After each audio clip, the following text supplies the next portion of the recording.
पैसा कमाने के नियम अब बदल चुके हैं। ऐसा यूएस के top financial educator Robert T Kiyosaki अपनी book the business of 21st century में बताते हैं। The business of 21st century 2010 में लिखी गई ये किताब, जिसको रॉबर्ट टी कियोसाकी ने लिखी थी।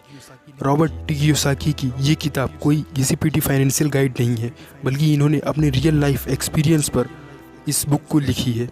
और इसमें आपको ऐसे रियल लाइफ लेसन्स मिलेंगे जो आपको 21st सेंचुरी में बिजनेस और स्टार्टअप करने के तरीक़ों को बताते हैं। साथ ही ये आपको ग्रो करने और सक्सेसफुल होने के तरीक़ों को भी बताते हैं।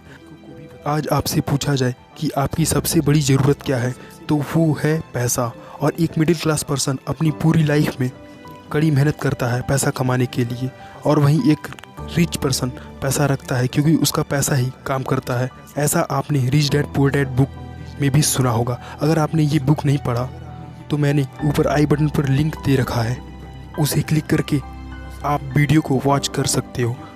तो आइए स्टार्ट करते हैं। रॉबर्ट टी कियोसाकी कहते हैं, समय बदल चुका है। अगर आप बिजनेस स्टार्ट करने के लिए एक अच्छे टाइम की तलाश में हैं तो आप गलत हो, क्योंकि आपने कोरोना जैसे पैंडमिक में देखा होगा जहां लोग मार्केट खुल जाने और धंधा करने के बारे में सोच रहे थे। वहीं कुछ ऐसे लोग भी थे जो मास्क और सैनिटाइज़र बेचकर करोड़ों का बिजनेस खड़ा कर दिए। और जो लोग अभी जॉब कर रहे हैं, मैं उनको बता दूं कि जॉब कभी स्थिरता नहीं दिलाती। आपने देखा होगा कि कोविड के टाइम पर बड़े से बड़े कंपनियों में काम कर रहे बड़े से बड़े अधिकारियों को निकाल दिया गया था। इसलिए अपने भविष्य की भाग दौड़ भरी ज़िंदगी की डोर अपने हाथ में रखो। छोटी ही सही, लेकिन आप खुद के वर्क के मालिक बनना सीखो।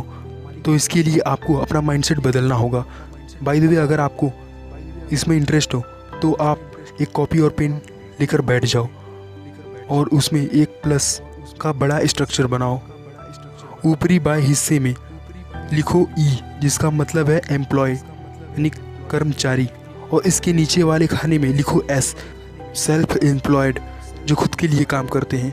उसके बाद ऊपरी दाएं खाने में लिखो बी, जिसका मतलब है बिजनेसमैन, उद्योगपति, और उसके नीचे लिखो आई, जिसका मतलब है इन्वेस्टर।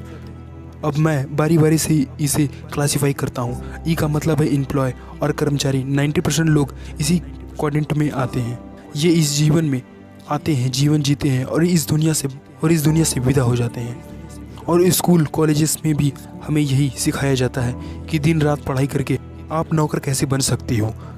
और कुछ लोग इससे परेशान होकर एस क्वाड्रेंट में चले जाते हैं, जैसे बनिया, डॉक्टर, सेलर, रिटेलर। पर एस क्वाड्रेंट में उनको कहीं ज़्यादा मेहनत करना पड़ता है। और इसमें आप खुद के बॉस नहीं बनते, बल्कि आपका वर्क आपके लिए आपका बॉस बनता है, क्योंकि जितना ज़्यादा आप वर्क करोगे उतना ही बड़ा बनोगे।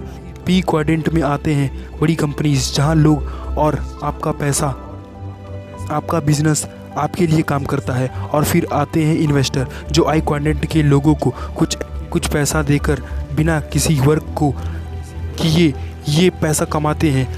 आज बिजनेसमैन और इन्वेस्टर की पहली पसंद है rich dad poor dad book. आप इसे ज़रूर पढ़ें, मैंने डिस्क्रिप्शन में लिंक दे रखा है। अगर आपको और भी ऑडियो समरी सुनना हो तो आप हमारे चैनल को ज़रूर सब्सक्राइब करके बेल आइकन ज़रूर दबाना। धन्यवाद।